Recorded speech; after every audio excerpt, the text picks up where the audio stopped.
The Continental Motors Company was founded in the year 1905 in Muskogee, Michigan. This factory was constructed by the famous architect Albert Kahn, and this is its story.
A smokestack towering over an empty neighborhood. It reads Continental on the side, a title of a bygone era. The Continental Motors Company was founded to produce automobile engines. The company produced engines for many famous automobile businesses. In order to become closer to their clients, they decided to open a larger plant in Detroit, as their plant in Muskogee could no longer keep up with all the orders they were receiving.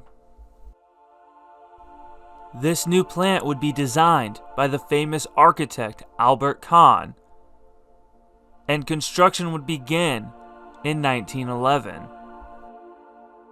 In March of 1912, the factory's very first engines were produced.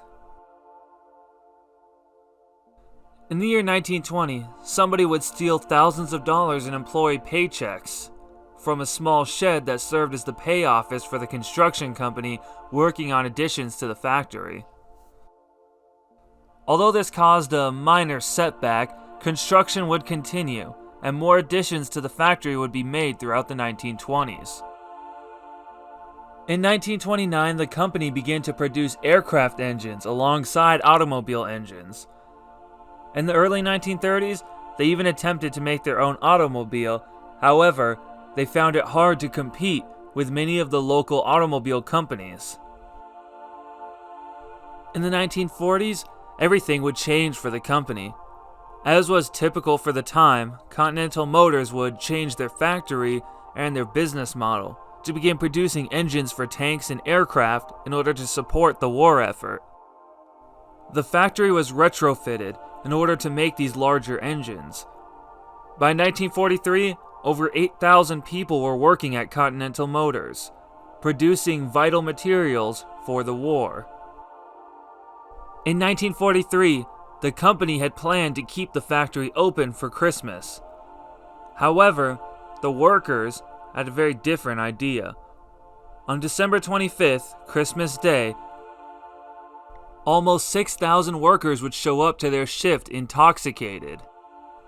This little protest got the point across to the company, and they would close the factory until midnight, December 26th.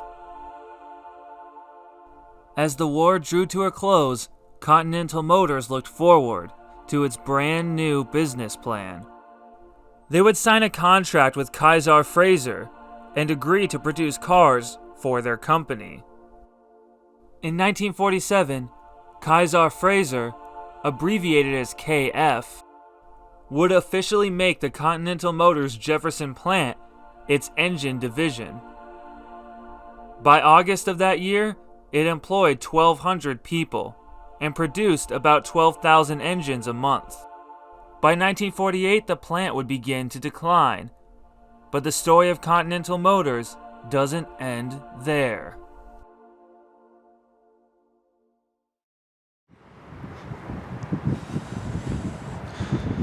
There's lots next door where people are working.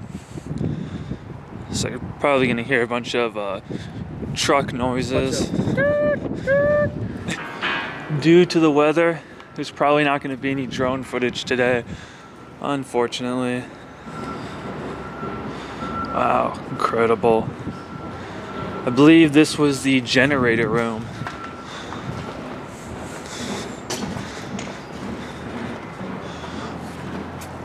Much of what used to be the factory has been demolished. You can kind of see the empty field right there where more of the factory used to exist. Now it's time for our favorite activity on the channel, going into the creepy underground. Yeah, that's where we just were, in the generator building, where the smokestack is. Wow, look at this. It's crazy, it's a lot warmer in here. Probably because there's no wind. I wish I had an indoor pool.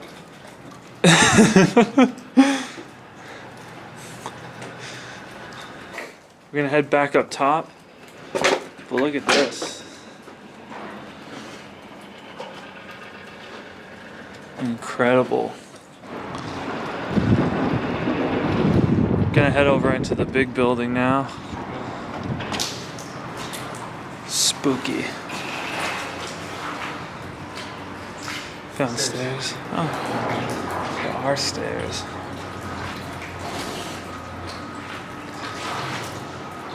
We're now on the second story. Oh, I guess there's not really much to see up here. Well, if you take a look, you can see the lot next door where people are working. And then you can see the smokestack. It says Continental Motors on the other side. That's where we just came from. So we're going to continue exploring the second floor here.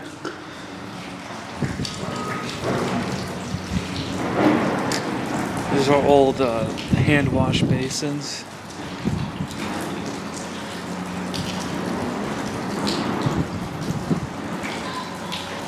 It's about to get windy.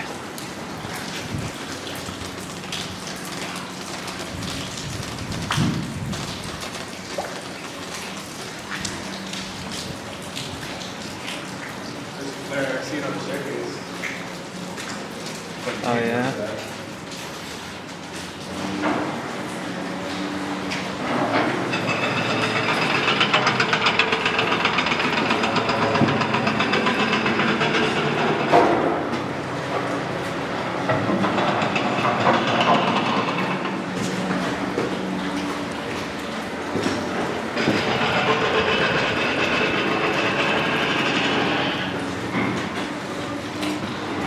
Look at that. They made it to the roof. See a smokestack there? But if you look down, it goes all the way down to the bottom. I don't know how well you can see it on the camera, but it goes down really, really far.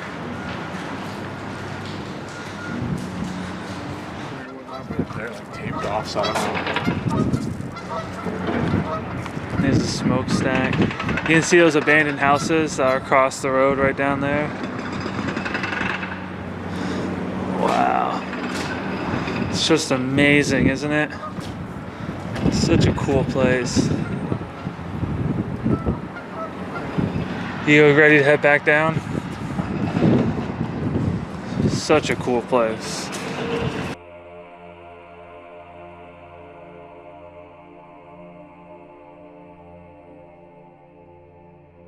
KF began to lay off employees throughout 1948. They could no longer cover the cost of operating the factory. They would soon be saved by the Korean War, which required a resurgence in military production. In 1951, they would purchase Continental Motors' Jefferson factory. After the KF purchase, the plant would be retrofitted in order to produce motors for training aircraft and helicopters. At the end of the Korean War, military production would be significantly reduced, and KF would be reformed into Kaiser Motor Incorporated. In 1965, the Detroit Engine Corporation purchased the rights to the Continental Motors line of engines. In 1969, the last bit of the Continental Company was acquired by Teledyne Incorporated. From the mid-1960s all the way through to the 1970s, much of the Continental Motors Jefferson plant was demolished. It would sit abandoned until the year 1980, when the company Continental Aluminum, which has no association with the former Continental Motors, would purchase the plant and turn it into a metal recycling facility. After many complaints from local residents about the toxic waste being produced by the plant, it moved to a new location in the year 1998. In 2008, the foundry building was demolished, and in 2011, scrappers somehow managed to disassemble the water tower that used to sit at the top of the remaining building. Now, all that remains is the test cell facility, the power plant, and an abandoned neighborhood that once housed many of the plant's workers.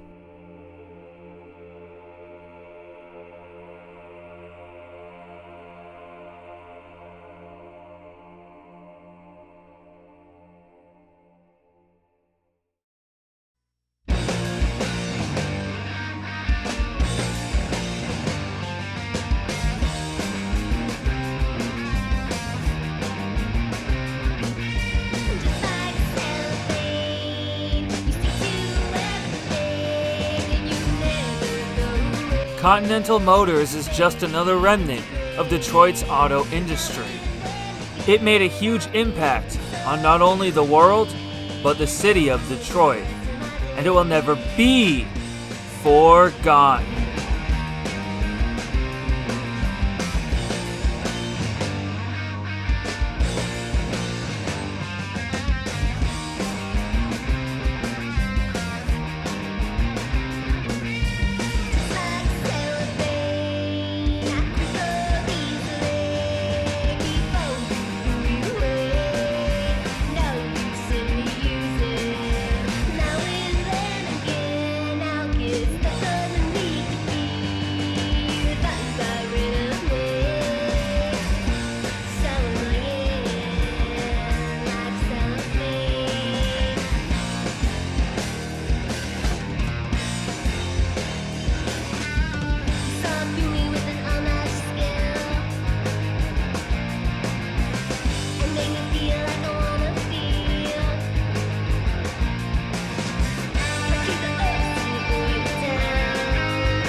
I really wish it wouldn't rain today. These weather conditions, they're unbearable. I did it. Give me the keys, I'm leaving you here.